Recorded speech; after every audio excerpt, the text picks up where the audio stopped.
uh, alam po natin itong Gospel of Christ. And ang prayer po natin ay, hindi po tayo mapagod, hindi tayo manghina sa pagbabahagi po nitong puting balita na to. At ito po'y ang ating Panginoong Jesucristo. Alright, so thank you very much for that wonderful singing choir. And thank you for honoring the Lord today sa aming mga kapatid sa pananampalataya. Magandang umaga po sa inyong lahat. Good morning to everybody. Happy Lord's Day. Glad to see you. At sa ating mga guest, regular attenders and brethren, thank you for joining me today, and I pray that God will speak to all of us and be blessed today. Alright, shall we recognize ang ating mga kapatid sa ating online? At alam niyo naman po na ito po yung mga kapatid natin na malalayo sa atin dito sa Dubai. And they are from Abu Dhabi at yung iba ay nasa Pilipinas. So just like to recognize them. At mga kapatid, pagka narinig niyo po ang inyong pangalan, pakikaway lang. At para malaman po namin na naririnig niyo po kami sa inyong tahanan. Unahin muna natin Sister Evelyn. Sister Evelyn, pakikaway lang. Ayan, napaganda ng kulay ng iyong damit, kapatid. Maraming salamat po. At naway kayo po yung makasama namin hanggang mamaya. Sa kabilang camera naman ay si Brother Kenneth and Sister Marimar. Pakikaway lang mga kapatid. Alright, so thank you very much Brad, at kayo po ay kasama namin ngayong umagang ito. Nasa Pilipinas, medyo may bagyo at malakas po doon. So patuloy po natin ipanalangin ang ating bansang sinilangan. And of course, medyo siguro mga connection doon ay apektado sa ngayon. At pagparin po natin, kasama po natin si Ate Shirley at saka si Nanay Erfe, at saka si Tatay Erfe, I believe na kasama po kayo dyan. Hindi po namin makita yung camera nyo, and hopefully mamaya po ay masilayan po namin ang kalagayan nyo po dyan, alright, sa Pilipinas. And again, mga kapatid, maraming salamat po at patuloy po panalangin ang aming gawain po dito at kayo rin po dyan, kayo po mag-ingat, ano po, sa nalalagyan nyo. Alright, so tayo po muna dito. Let us thank the Lord and give God the glory. Are you ready to hear the Word of God? Amen. Shall we open our Bible, please? Romans 1:16. Romans 1:16. Tayo pong lahat ay tatayo. A sign of respect sa salita po ng Panginoon. Romans 1:16. Kung kayo po ay nandiyan na, please say amen. Amen. Kahit nasa screen din po natin ang ating verse. Basahin po natin lahat. Ready? Romans 1:16. Ready? Read. For I am not ashamed of the gospel of Christ, for it is the power of God unto salvation to everyone that believeth, to the Jew first, and also to the Greek. Tayo pong lahat, sumukat manalangin. Ama naming banal, maraming salamat po Panginoon sa biyayang patuloy niyo pong pinagkakaloob sa amin. Tulungan niyo po kami na kung saan ay ang aming pagbabahagi ng salita niyo po, ang kaligtasan, mabuting balita ng kaligtasan, ay patuloy po namin itong magawa at huwag niyo pong hayaan na kami po ay matabunan ng mga balita at mga issues na nakikita po namin sa labas. At pangunahan niyo po kami ngayong oras na ito. Maraming salamat muli sa biyaya. Ito po'y dalangin namin sa pangalan ni Jesus, and all the people will say, you may be seated. Thank you very much mga kapatid. Maraming salamat po. Alright, so mamaya meron tayong update sa ating overnight camp. So at kayo po'y manatili at malalaman po natin yan mamaya. And today, God bless you.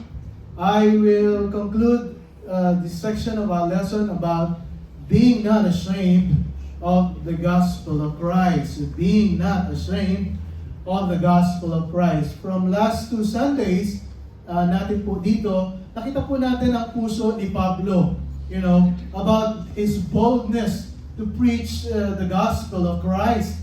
At babasahin ko sa inyo yung dalawang verse para mabuo po natin ang ating pag-aaral. Sabi niya ng Romans 1:16, hindi ko kinahihiya ang mabuting balita kay Kristo dahil ito'y kapangyarihan ng Diyos sa kaligtasan kung sino man ang manampalataya, to the Jew first and also to the Greek. Verse 17, for therein is the righteousness of God revealed from faith to faith, as it is written, the just shall live by faith. Mga kapatid, from these two verses, makikita po natin na ang Apostle the Apostle Paul, is not ashamed of the gospel of Christ. Hindi siya nahihiya sa mabuting balita tungkol kay Kristo. You know, he's overjoyed whenever he proclaimed the gospel of Christ. Ay talagang yung kanyang kaligayahan ay talagang ito po'y makikita nyo sumasagana. He's overjoyed at the privilege of proclaiming the gospel. And he's utterly and absolutely eager to preach the Lord Jesus Christ. Hindi siya pinipilit, kundi ang sa kanya ay talagang gustong-gusto ko siyang ibahagi. And even though it is a stumbling block to the Jew and foolishness to the Gentile, Paul is not hesitant to preach the gospel of Christ. Hindi siya nahihiya. The good news of Christ. For the gospel is still the power of God unto salvation to all that believe. And despite of anything, si Pablo ay ikinulong sa Philippi. Siya po'y been chased out of Thessalonica. He's been smuggled from Berea. Pinagtawanan siya sa Athens. You know, ito po'y siya po'y sinabihan na mangmang sa Corinto. And he was nothing but an irritant and sore spot in Jerusalem. At pagka dumarating na siya, iniiwasan siya ng maraming tao dahil eto na naman si Pablo, magpipreach na naman siya. At ang ipipreach niya ay ang the gospel of Christ na naman. You know, he was stoned in Galatia. And yet, he is very eager to preach the gospel. Na kahit na yung hostilities ng mundong ito, dahil unimpressiveness of the gospel. 2024 na. Pablo, bakit ang pinag-uusapan natin ngayon ay dugo, kamatayan, and kasalanan? Sounds so foolish. Wala nang, ngayon ay lahat ay approved na ng mga batas, kahit na immoral yan, basta nilegalize, ay, sapat na yan na hindi na, pwede na. This is very silly to men to preach the gospel, especially ngayong panahon ito. Paul was not afraid. Hindi siya natatakot. Kahit na anong panahon ngayon, hindi ako natatakot. He did not keep his silence. Hindi siya nanahimik, but he calmly viewed the disdain and scorning of the unbelievers. He understood the contempt and the ridicule of those who rejected Christ. Sige, pagtawanan niyo na ang lahat ng aking ginagawa. That he came to a point that he faced death. Alam niyo po, dahil sa pagpipreach niya, dahil sa pagbabahagi niya ng kaligtasan, kamatayan na, buhay na. Buhay na niya ang kapalit. And again, ang sabi niya, never once did he become ashamed of Christ. Ni minsan, hindi siya nahiya sa pagbabahagi ng gospel of Christ. That's why Paul encourages Timothy, kasi si Timothy, nung nahaharap niya yung maraming mga kumukontra sa kanya, maraming mga matatalino sa Biblia, at nang dumating sa pagkakataon na si Timothy, sabi niya kay Paul, anong gagawin ko? Kasi sobra-sobra na itong mga taong ito kung magsalita sa akin. And sabi niya kay Timothy, Timothy, even you are in the midst of this bitter and hostile world. Sabi niya, you have to face anybody. You have to face anybody, anytime, and preach to the Lord Jesus Christ. Sabi niya, be instant in season and out of season. Huwag kang pumili. Dahil ba holiday ngayon, hindi tayo magbabahagi ng salita ng Panginoon. Dahil ba bumabagyo ngayon, hindi tayo magsisimba. Dahil nga ganito ang mga politika ngayon and everything, ay tayo po hindi na magtitiwala sa ating Panginoon. Sabi ni Pablo, huwag kang mahiya sa iyong pananampalataya. 2 Timothy 1:8, be not therefore ashamed of the testimony of our Lord. Sabi niya, huwag mong ikahiya na ikaw isang Baptist, huwag mong ikahiya na ikaw isang mananampalataya, at huwag mong ikahiya na, sabi nga niya, not even me, huwag mo akong ikahiya. But be the partaker of the afflictions of the gospel according to the power of God. Talagang mararanasan natin dyan. Pagtatawanan tayo, ire-reject tayo, mararanasan natin lahat yan. Pero ang sabi ni Pablo kay Timothy, be the partaker of the afflictions of the gospel according to the power of God.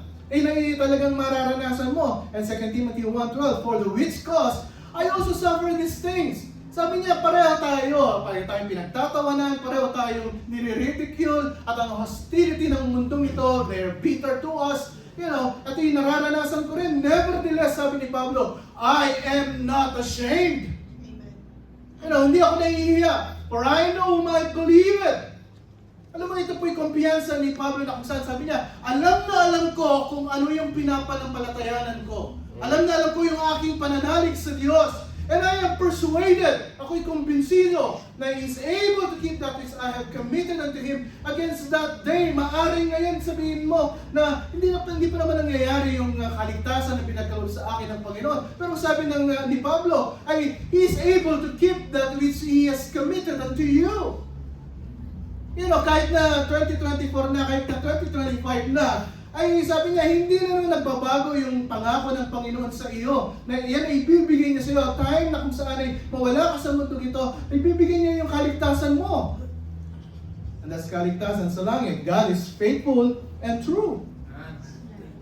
Paul was not ashamed. And he was not singled out of misplacing his confidence. Na kung saan ay pagka meron na siyang nakatabing tao, hindi nawawala yung kumpiyansa niya when that time is to speak, he speak. When the time he is bold, he is bold. And true. How the fear of men brings a snare. Ang nakakalungkot nga po dito ay even sa ating pananampalataya na even yung mismong tao tinatakot ka para hindi mo gawin ang kalooban ng Diyos sa buhay mo. Pagka natakot ka na sa tao, sabi nga, the fear of men brings a snare. Natatrap na tayo. Hindi na tayo makakilos, hindi na tayo makagalaw, hindi na natin may bahagi ang katotohanan ng kaligtasan ng salita ng Panginoon. And why Paul is bold, Bakit si Paul ay napaka-bold niya, napakatapang niya na ibahagi ito? He is bold to preach the gospel of Christ because of what the gospel is. Alam niya kung ano yung magandang balita. Alam niya kung ano yung ginagawa ng magandang balita. He knows what the gospel does. The gospel is powerful. Ang magandang balita ay makapangyarihan. Na kung saan in the sense, it changes lives. Kung titingnan niyo po ang buhay natin nung hindi pa natin tinanggap ang ating Panginoong Jesucristo, kung hindi ko tinanggap ang ating Panginoong Jesucristo, siguro nandiyan na ako, Sunday na Sunday, nasa labas ako'y nagdi-disco, ako'y, lahat ng mga top cats ay pinupuntahan ko and everything. Pero nung narinig ko yung gospel, it changes my life. Yeah. And it's the same thing with you, mga kapatid. Kung ikukumpara mo yung buhay mo ngayon sa buhay nung hindi ka mananampalataya, makikita mo yung napakalaking pagkakaiba. Di ba noon nga, hindi tayo marunong magsuot ng necktie eh. Di ba, kamakalaki yan. Aba, ngayon, pagka pumunta ka ng church, talaga namang naka-necktie ka. Di ba, sanay ba tayo magsuot ng mga barong na ganito? Di ba, hindi naman. Eh ngayon, pagka sa church, okay, barong tayo. Eh, yung mga ladies natin, dati nga hindi kayo na may makeup eh. Ngayon, I mean, ang laki ng pagbabago, di ba? Di ba? Noon, ang susungit nyo. After na ngayon, kamanaman. Pumunta kayo dito, shake hands dito, shake hands dito. O, di ba? Dami ng paiwan. Kasi yun nga po yung gospel eh, yun nga po yung mabuting balita eh. Binabago tayo. Paul knows that, and he has seen that. Nakita niya na, alam mo, nung tinanggap niya si Kristo sa puso niya, nakita ko yung pagkakaiba ng buhay niya. Paul knows that, and he has seen that, and he believes that. Naniniwala ako na pagka ang tao tinanggap niya si Kristo sa puso niya, nagbabago ang buhay niya. He knew it could change lives in spite of what men thought. Na kahit na pagtawanan niyo ako, sabi niya, babahagi ko pa rin ang kaligtasan.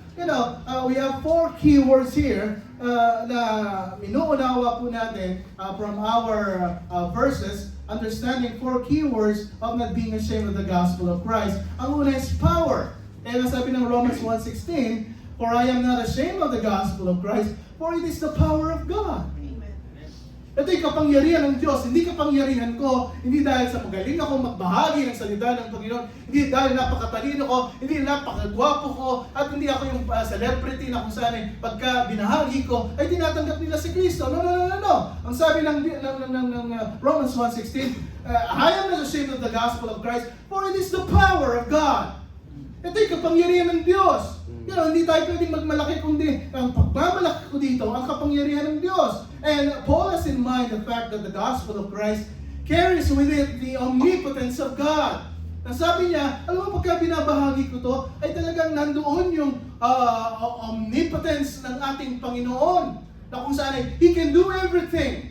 That even to save people, He can do it.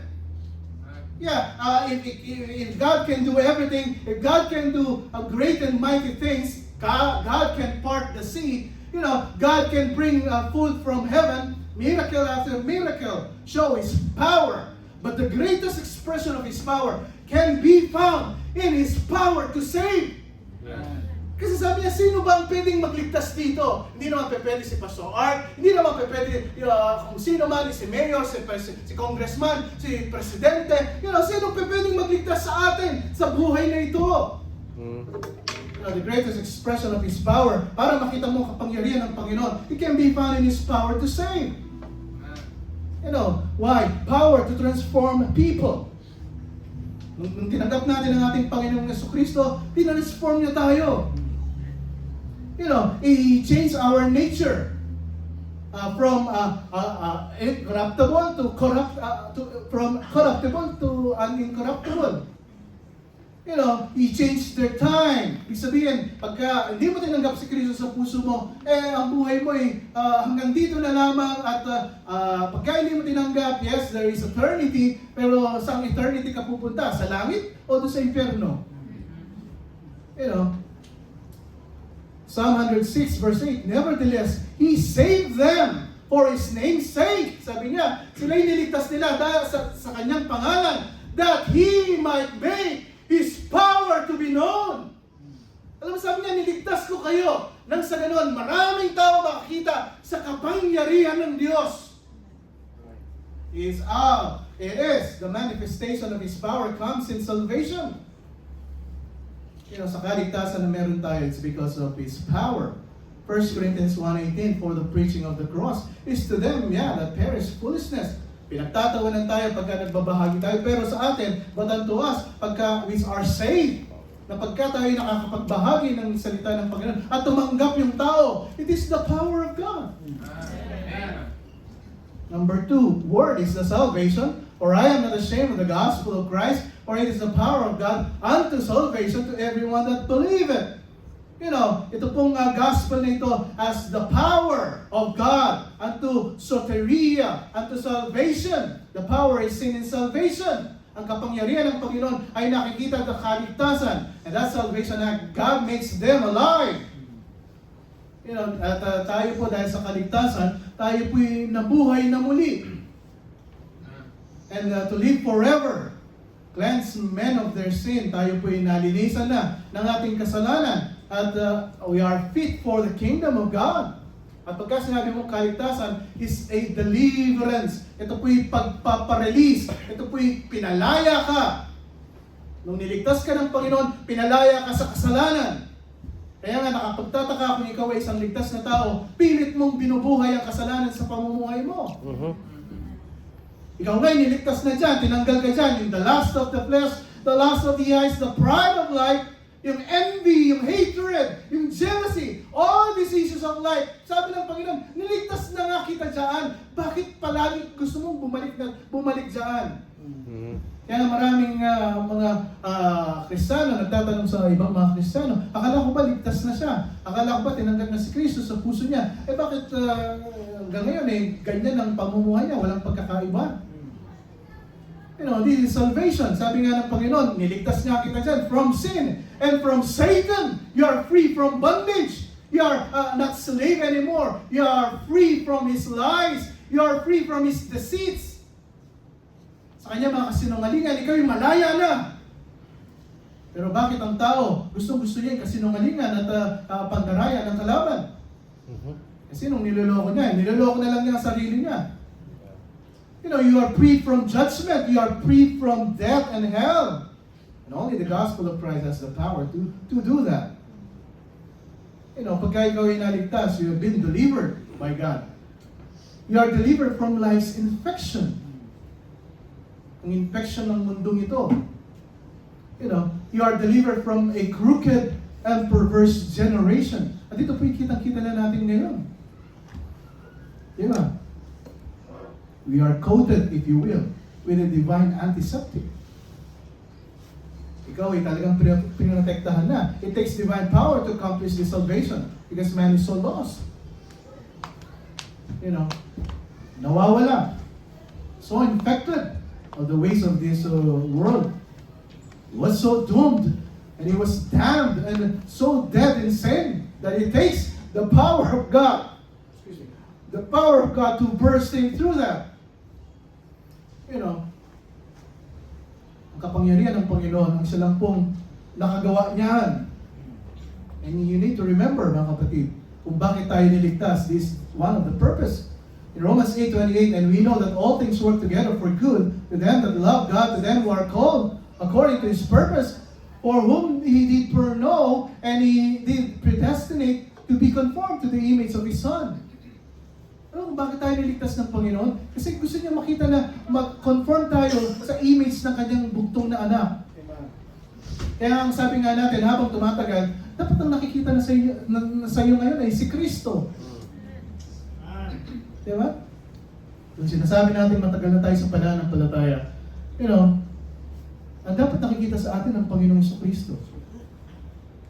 Diba? May mga kanta nga tayo, I saw Jesus in you. And every time I serve, every time I go to the church, I see Jesus in you. Conform to the image of His Son, not only here upon this earth. Ang sabi niya, you are called, and whom He called them, He also justified, and whom He justified, them He also glorified. Hanggang sa langit, sabi niya, makita na ikaw ay kawangis ng Panginoong Jesucristo. Hindi lang sa mundong ito. Kasi sinasabi nila, hanggang sa mundong ito, and then pagka nasa langit ka na, balik ka sa dati.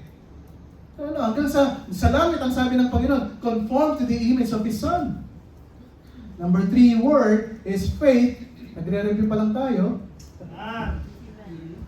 Alright, for I am not ashamed of the gospel of Christ, the power of God unto salvation, to everyone that believeth, to the Jew first, and also to the Greek. Ito nga po yung kapangyarihan ng ating Panginoon is available to all.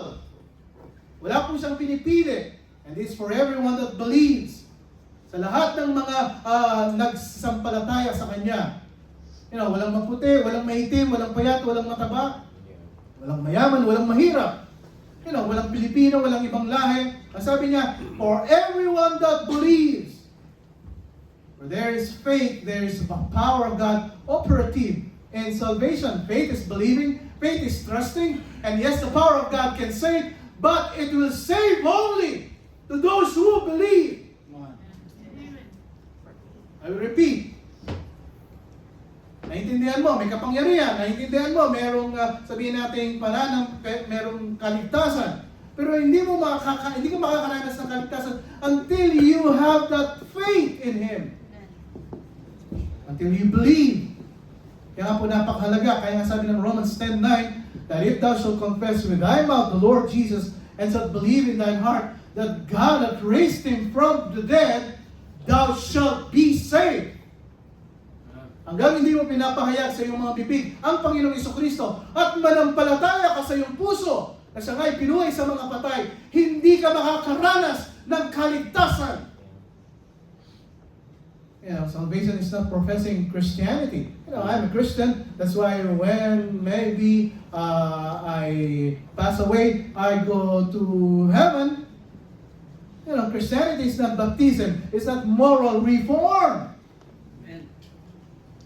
Now going to church every Sunday. It's not conforming to the rules. It's not self-discipline and restraint, It's not morality. So many people think they save for the wrong reasons. Salvation doesn't come through the church. Matin ako sa Bible Baptist Church, Dubai Emirates, kaya ligtas ako. Wrong! Salvation comes when a man or a woman recognizes that he has no resources and see himself lost and undone, and he sees the filthiness and deformity of his sin. Makita mo na ikaw ay isang makasalanan.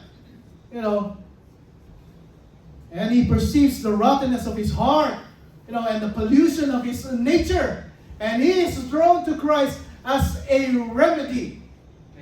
And then he repented. Amen. Napakahalaga po nitong repent na ito. Sabi nila, manampalataya ka at ikaw ay maliligtas. Okay, fine. Pero bakit maraming mga tao na nanampalataya kay Kristo, pero wala namang pagbabago sa buhay? Because they did not repented. They only received Christ in their heart. So they say, pero when you say repented, ito yung umikot ka ng 180 degree. Na, Panginoon, iikot ako ng 180 degree, iiwanan ko yung kasalanan, I'm going to repent, and I'm going to turn 180 degree, and I'm going to follow the Lord Jesus Christ. Yung iba, sumobra. Bumalik sa 360, 0. Pero sabi ng Panginoon, no, it's not like that. And he sees one who died for his sin, who conquered his sin and paid the price, and wants to give him new life, and he says, Panginoon, ako'y nananampalataya. Binubuksan ko ang aking puso, tinatanggap ko si Kristo bilang sarili kong Diyos tagapagligtas. It's a 180 degree turn. Maraming mga Kristiyano, ang alam lang nila, tinanggap ko si Kristo. Pero kapatid, kung tinanggap mo si Kristo, bakit ganyan pa rin ang buhay mo? Maybe there's no repentance. And it's really deceiving, Kasi nga naman, maraming mga pastor na, mga leader ng churches na sinasabi nila, you just tell Jesus, you accept Him, you believe in, that's fine. Because the salvation of God was not limited to any nation. It's everyone, to everyone who believes. Now follow me here very carefully. The gospel of Christ has power. It has power to save, and it has power to save the one who believes. But how can it change people? Paano mo, pastor ngayon na papaliwanag sa amin na, okay, merong power, merong faith, merong salvation, pero paano mong masasabing pwedeng baguhin ang tao? Even if he believes, how it can change them. Verse 17. Romans 1:17. For therein is the righteousness of God revealed from faith to faith, as it is written, the just shall live by faith. Sabi niya, dahil doon, dahil sa gospel na binabahagi sa atin, is the righteousness of God revealed. Number 4 keyword is the righteousness. You say, man is so sinful, so evil, so hopeless, so helpless that even if he believe, and even if it has the power to say, how can it change him? Paano magbabago ang isang tao na, okay, yun nga, may kapangyarihan, may kaligtasan, may pananampalataya. No, it can't. Not because we all of a sudden become in ourselves righteous. Okay, may pananampalataya tayo, may kaligtasan na binabahagi at ganito, at all of a sudden, naging matuwid ako. But because of all of a sudden to us is revealed the righteousness of God. Paul is not ashamed of the gospel of Christ, for it is the power of God unto salvation to everyone that believeth, for therein God revealed His righteousness. Ito nga po yan mga kapatid. Makinig mabuti. The reason why the gospel powers are released in salvation by faith is because there is God's righteousness. Alam mo bakit pinag-uusapan po natin lahat ito? Ever since? Dahil meron pong katuwiran ang Diyos. And it is revealed. When Paul says, the righteousness of God revealed, it does not mean it is just disclosed to human minds. Na nalaman natin, oy, merong katuwiran ng Diyos. No. It doesn't mean that it's just spoken in human history. Na kung saan yan, naririnig ko na yan, God's righteousness. Now, ngayon, reveal na. No. It means that the righteousness of God is specifically revealed in the action and the operation of regeneration. Ibig sabihin, nung tayo po ay pinanganak na muli sa ating buhay, yung katuwiran ng Panginoon, yan po ay binigay po sa atin. That belief activates the righteousness of God. Mean to say, God is just. God is just. You see, if I am to be righteous, kung sa akin lamang, ako'y matuwid. I have none of my own. Kung sinasabi natin, ako'y matuwid, ako hindi naman namimerwisyo ng kapwa, ako'y nagsisimba nga every Sunday, ako'y tumutulong sa maraming tao sa mundo, ako yun, I'm righteous. Pero, anong silbi noon? I have none of my own. Para tayo'y masabihan na tayo po ay matuwid, God should give His righteousness to us. Jesus took our sin. That's why Jesus took our sin, and in exchange, God gave His righteousness. 2 Corinthians 5:21. For Jesus, for He hath made Him to be sin for us, who knew no sin, that we might be what? The righteousness of God in Him. Si mga kapatid, para mas maintindihan niyo po. Sabi ko, Panginoon, paano kung ipapaliwanag itong righteousness na ito? Parang napaka-lalim, napaka-hirap intindihin. Baka makakinig nito ay tutulugan lang ako. Parang ngayon, tutulugan ako. How can you explain the righteousness of God sa panahong ito na 2024?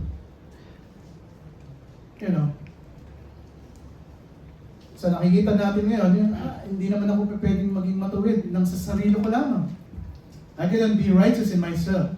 Could I? You see, that even so, I say, I'm a good person, I do follow the 10 Commandments.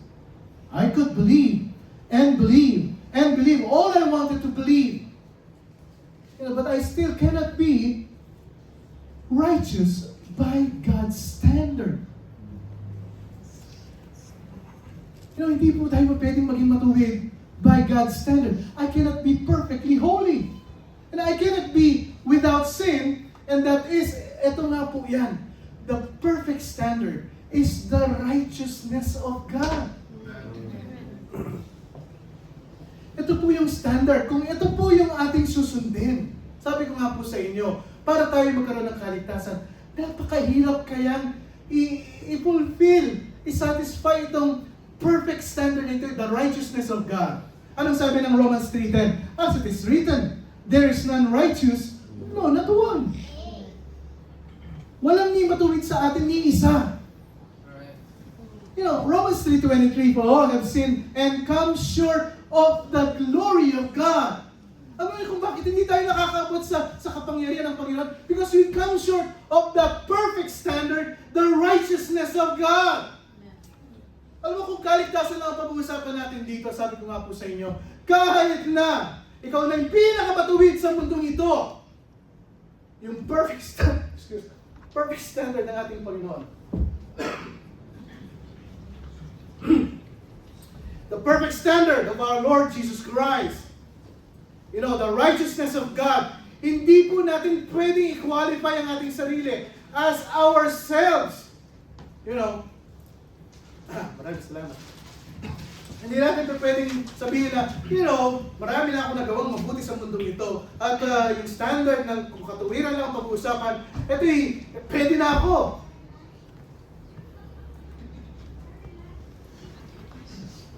Ano yung Matthew 5:20?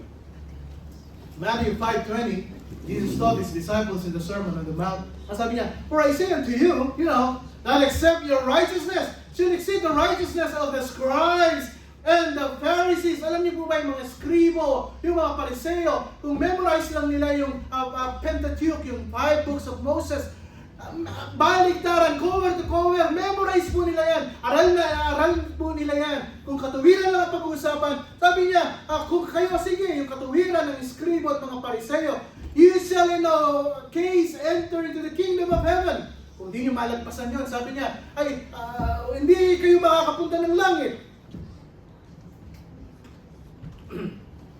Tayo nga dito, ang pinakalamang natin na verse is John 3:16. Pagkatapos sinasabi na natin, matagal na ako sa pananampalataya and I myself a righteous man. Pero sila nga, skribo at mga pariseyo, talagang wala silang ginawa kundi mag-aral ng Old Testament, the scriptures, and everything.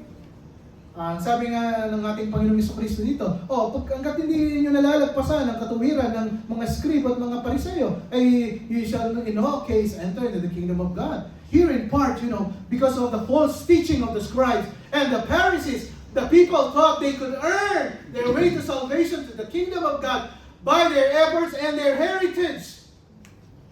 Kaya ngayon, maraming mga Kristiyano, sinasabi nila kay Kristiyano na hanggang ngayon ligtas na sila, na turingan ang ginagawa nila. Hindi pa rin sapat ang aking mga pagsakripisyo sa Panginoon. Kailangan gawin ko to para ako'y magkaroon ng katuwiran sa langit. Hanggang ngayon, Jesus made it clear that kind of righteousness was unrighteous enough. No one can earn the righteousness needed to enter the kingdom of God. All must look to the Messiah to provide it for them. The truth of the matter, mga kapatid, hanggang ang tao, hindi niya tinatanggap si Kristo bilang sarili niyang Diyos tagapagligtas. Itong pinag-uusapan natin katuwiran nito ng Panginoon. Hindi mapapa sa atin. Hindi mapapa sa Kanya. So God says, if you just believe, kung ikaw lang ay manampalataya, I'll give you my righteousness. I will give you my righteousness. Because my son Jesus has borne your penalty. The price is paid. I give you my righteousness. For therein is the righteousness of God revealed. Si mga kapatid. God demands from men what man could never pay. Alam mo kung ang dinidiman ng ating Panginoon sa ating mga tao? Yung hindi natin mabayaran. Kung bakit ganon ang Panginoon? Kung bakit sinasabi niya, alam mo, Brother Alan, gusto mo pumunta ng langit? Yung bayad mo papuntang langit, yung hindi mo kaya. Yung hindi mo, kahit na makuha mo na ang buong mundong ito, kahit na makuha mo ang lahat ng dito, hindi mo pa rin masuklihan yung kaligtasan na ibibigay ko sa iyo. God demands from man what man could never pay. He demands absolute perfect holiness. Perfect kabanalan. Para makapunta ka ng langit, dapat yung kabanalan na ibabayad mo sa akin, it should be perfect. It should be perfect. Yung iba, sabi nila, napaka-unfair naman ng Panginoon. Akala ko ba, Diyos na ng pag-ibig? How could God demand that? Why doesn't He lower the standard? Pwede ba niyang ibaba yung standard para naman maabot ko kahit paano? Sabi ng iba, in order to be saved, you have to be highly intelligent. Lahat ng karunungan sa mundong ito, kailangan meron ka. Would that be fair? No. Diba? It will be unjust to those geniuses. Well, if He said you have to be rich to get saved, unfair din po yun. And that will be unjust to the poor people. No, you have to be moral. Magpakabuti ka, mamarelasyon ng kapwa mo. That would be fair also. Lalo na sa mga wicked and immoral people. Now you see, ang Diyos po nag-set ng standard that nobody could qualify for. God set a standard that nobody could qualify for, so nobody can boast. Yes. So nobody can boast, and nobody needs to be be left out. Alam niyo kung bakit ganun kataas ang standard ng ating Panginoon sa ating mga tao para ikaw ay maligtas? Alam mo kung bakit? Para hindi ka magmayabang. Para hindi ka magmalaki. And that nobody be left out. Ephesians 2:8, ano sabi niya? For by grace are ye saved through faith, and that not of yourself, it is the gift of God. Anong sabi niya? To verse 9, to 8 and verse 9, not of works, lest any man should boast.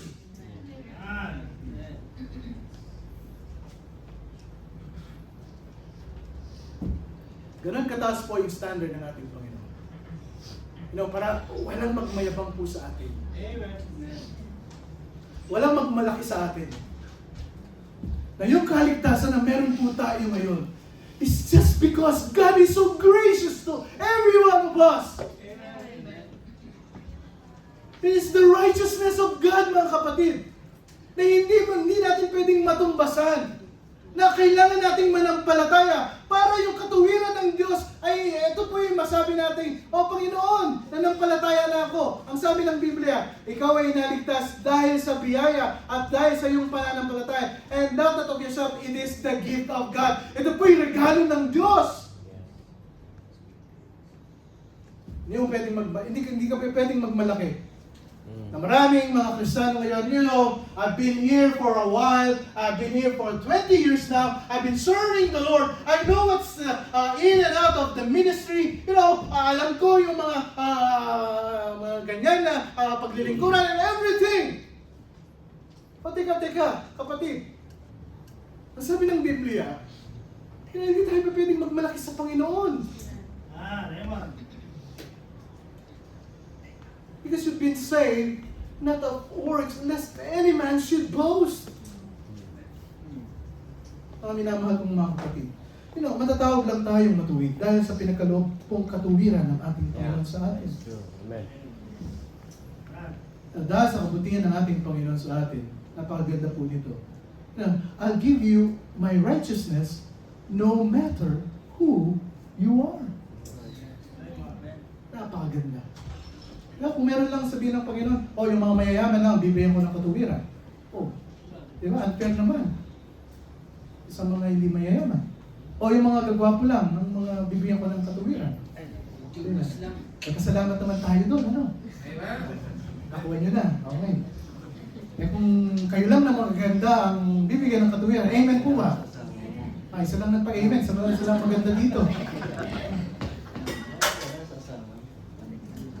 Sabi ng Panginoon, I'll give you my righteousness no matter who you are. The righteousness of God is manifest. Ang sabi ni Job, sabi niya, then Job answered and said, I know it is of a truth. Sabi niya, this is true. Ito yung realidad, ito yung katotohanan. But how should the man be just with God? Sabi niya, paano magiging matuwid ang isang tao sa harapan ng Panginoon? If he will contend with Him, kung siya'y makikipagtalastasan sa Panginoon, He cannot answer him 1 of 1,000. Hindi ka pwedeng sagutin ng Panginoon sa napakadaming kahit na talastasan na libo-libong katalastasan na yan. Ang Panginoon, He is wise in heart. Sabi niya, napakatalino ng Diyos. He's mighty in strength. Who hath hardened himself against Him? Sino pwedeng magmatigas sa Kanya? Sino ang pwedeng maging masagana against sa Kanya?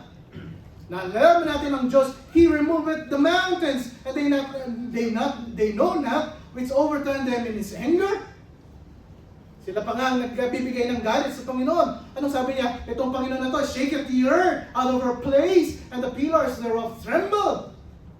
Which commanded the sun, and it riseth not, and sealeth up the stars, which alone spreadeth out of the heavens, and treadeth upon the waves of the sea. Ito ang Diyos natin, sabi niya, which maketh Arcturus, Orion, and Pleiades, at sabi niya gano'n. Maaaring ito yung mga philosophers ng panahon na yun. And the chambers of the south, which doeth great things past finding out, yea, and wonders without number. Lo, He goeth by me, and I see Him not. He passeth on also, but I perceive Him not. Alam niyo, sabi niya, ganyan makapangyarihan ang Diyos na pinaglilingkuran natin. Behold, He taketh away who can hinder Him, who will say unto Him, what doest thou? tayo magtatanong sa Panginoon, anong ginagawa mo, Panginoon? You know, if God will not withdraw His anger with the proud helpers, do stoop under Him. You know, Him, much less shall I answer Him and choose out my words to reason with Him. Ako nga, nakikipagtalastasan ako sa Diyos, whom thou I were righteous. Sabi niya, whom though I were righteous, okay, ako nga naging mabuti na sa aking buhay, yet I would not answer. Bilang tao, sabi niya, ako'y kinonsider na matuwid and everything, pero hindi ko siya masagot. But I would not make a supplication to my judge.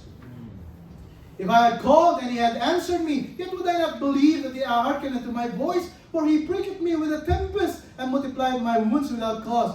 He will not suffer me to take my breath, but filleth me with a bitterness. If I speak of strength, lo, he is strong. And if of judgment, who shall set me at the time to plead? If I justify myself, kung ako lang husgan ko ang aking sarili, my own mouth shall condemn me. You know, if I say, I am perfect, ano sabi niya? It shall also prove me perverse. Kasi mga kapatid, ito yung tanong ng maraming mga relihiyon ngayon. Kaya ginagawa nilang lahat para, sa harapan ng Panginoon ay maging matuwid ako. Pero ang sabi ng Biblia, hindi mo pwede nang tapatan yung standard ng ating Panginoon. Kung katuwiran lang pag-uusapan dito, wala tayong pwede pagmalaki sa Panginoon. Na kahit na yung pinakamabuti nating gawa, ito yung pinakamagandang gawa natin sa buhay, hindi mo pwedeng tapatan ng kabutihan ng Diyos. 1 Corinthians 4:4, sabi nga ni Pablo, for I know nothing by myself, yet am I not hereby justified, but he that judgeth me is the Lord. Therefore judge nothing before the time, until the Lord come, who both will bring the light the hidden things of darkness, and will make manifest the counsels of the heart, and then shall every man have praise of God. Hintayin na lang natin, sabi niya. Hintayin na lang natin na lahat tayo pupunta ng langit at titignan natin na kung saan ang tao magbibigay ng kapurihan sa Panginoon. I've searched out of my life, sabi ni Job, and I can see anything of continuing sin. I know that I am not, and my perception is so limited. How should a man be in right with God? Kung ako nga, sabi niya, ito na yung mga nasa isip ko. Pero ang tanong ko pa rin, paano ako magiging matuwid sa Diyos? How do you become right with God? God is holy, and God is a judge. God punishes sinners, and God punishes the guilty who are sinners. How can that change? Paano ang tao, magiging just sa harapan ng Panginoon? That's the basic question that every religion tries to answer. Kaya nga po lahat ng mga relihiyon, ang ginagawa nila ay magpakabuti, because kailangan kong tapatan yung katuwiran ng Panginoon. Mga kapatid, gising po ba kayo? Amen. You know why I need to emphasize this righteousness of God? It is because ito po yung katotohanan na kung saan tayo mga mananampalataya. Hindi tayo pwedeng magmalaki sa Diyos. You can achieve that rightness, that righteousness. You can just get it, by the righteousness of God. Yeah, you achieve that rightness, you get it by your attention to being a good person. Performing the necessary religious rituals. Mga rites nyo, mga practices natin, mga ceremonies natin. In every case, getting the right with God by something you do. Pero sabi ng Panginoon, no. I am a holy God. It's all by my righteousness na pwede mo rin tapatan yung katuwiran na meron. Ito po ang dapat nating emphasize, bigyan-bigyan ngayon. And I close with this. Amen po ba? Amen. Gising na po ba kayo? Kasi nagsasara na ako. Mahirap, nagsasara na ako, tulog ka pa.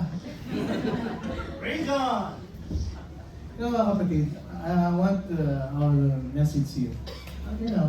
mag-gets po ng bawat isa. And I don't want to preach here like those words that are really that will put you to sleep. You know, kagigising niyo pa lang, tulog na naman kayo. Yung mga pagod dito, okay, nag-overnight sa trabaho, okay lang. Diba? Pikit-pikit, oh.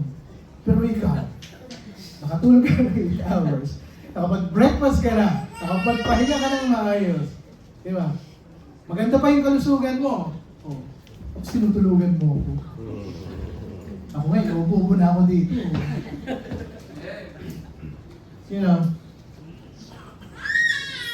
as I close, I'm not going to give you the example of what's the name? That's John G. Patton. Okay, isa po siyang, parang missionary siya, no? Punta siya ng New Hebridge. I don't know where this one. At, iba yung salita din nila dun. Saan yun? Anyway, this is what he's emphasizing also there. The righteousness of God. Yeah. And today, lies in Romans 1:16 and 17. Yung binasa ko po sa inyo kanina. The most life-transforming truth ever put into our hands. Ito po yung nasa kamay natin ngayon. You know, so Paul presents the theme of the gospel, power, salvation, faith, and righteousness. Ito po yung nasa kamay natin ngayon. And I hope, bawat sa po sa atin dito, you know the Lord Jesus Christ as your personal Lord and Savior. Amen. Mahirap na tayo po'y magkakasama dito, biglang dumating ang Panginoon, naiwan ka mag-isa dito. And it will happen anytime soon. And I pray na alam mo si Jesus Christ ang iyong tagapagligtas. And I hope you put your faith in Him. Tayong pananampalataya ay nasa Kanya. Brethren, we have to share the gospel to a lot of people. Let not be ashamed of it. Huwag po tayong mahiya. Speak when you need to speak. And be bold when you need to be bold. John 3:16-17, the Bible says, For God so loved the world that He gave His only begotten Son, that whosoever believeth in Him should not perish but have everlasting life. For God sent not His Son into the world to condemn the world, but that the world through Him might be saved. Matthew 28:19-20. Go ye therefore and teach all nations. You share the gospel to a lot of people, baptizing them in the name of the Father, the Son, the Holy Spirit, the Holy Ghost. You teach them the Word of God. You teach them to observe all things whatsoever I have commanded you, and lo, I am with you always, even unto the end of the world. Hindi ko kayo iiwan. Hanggang sa katapusan ng mundo ito, kasama-sama niyo. Romans 1:16, the Bible says, For I am not ashamed of the gospel of Christ. For it is the power of God unto salvation to everyone that believeth, to the Jew first, and also to the Greek. Let's share, Panginoon. Let's share ang kaligtasan sa maraming tao. Because yung perfect standard, kahit anong gawin ng tao, hindi niya matutumbasan yan unless manampalataya siya sa ating Panginoon. Tayo pong lahat ay tatayo, be not ashamed of the gospel of Christ. So we bow our heads and close our eyes while we pray. Heavenly Father, we thank you, Lord. Napaka-ganda po ng aming napag-aralan sa mga linggong nagdaan. And it's really refreshing and a reminder for us Christians, who have been a long time saved by your grace. Panginoon, hindi pa rin po nagbabago ang magandang balita ng aming Panginoon sa Kristo. Just like Paul, hinarap niya lahat ng mga taong nag-o-oppose sa pagbabahagi niya. Dumating ang panahon, dumating ang araw na sa po ay nireject, pinagtatawanan. Even so, may pagkakataon sa buhay niya, kamatayan ang kapalit ng pagbabahagi niya ng kaligtasan. We believe, O Lord, na bawat sa puso amin, we desire to be like Paul. We want to be like Paul, Lord. When we want to speak, it's time for us to speak. We speak. We share the gospel to people. When we are, those times, we need to be bold. Help us, O Lord, to be bold. Huwag niyo pong hayaan na ma-misplace po yung confidence po namin. Kami po'y natatabunan na ng mga pangyayari sa mundo ito. And because of what we watch, and because of what we see, what we hear. At talaga po ang kalaban ay binubulag niya po kami, Panginoon, sa mga pangyayari mo. And today, we're only less than 100 here. But if we're going to go and preach the gospel to a lot of people, possible, Panginoon. It is possible. It's not our righteousness, it is yours. It's not our power, Lord, it is yours. Salvation is a gift from you, Lord. The faith is also from you. Wala nga po kami pwedeng ipapalaki. Help us to share the gospel to a lot of people. Help us not to be ashamed of the gospel. Kapatid, God has spoken to your heart. You speak to God, kausapin mo ang Panginoon. You tell Him, Panginoon, it's been a while, di ako nakakapag-witness, di ako nakakapag-invite ng kaluluwa. This week, bawi ako. Bawi ako. Help me to be used. May bahagi ko yung paraan ng kaligtasan sa maraming tao na kapaligid sa akin. Hindi ako pipili, Panginoon. Maputi, maitim. Pilipino, hindi Pilipino. I want to share the gospel to people. Sa amin pong bisita, God has spoken to your heart. Meron pong kapatid namin dito, lalapit po sa inyo, ibabahagi ang salita ng Panginoon. Bubuksan niyo yung puso, mananalangin kayo, magsisisi, at tanggapin niyo sa Kristo bilang sarili ng Diyos.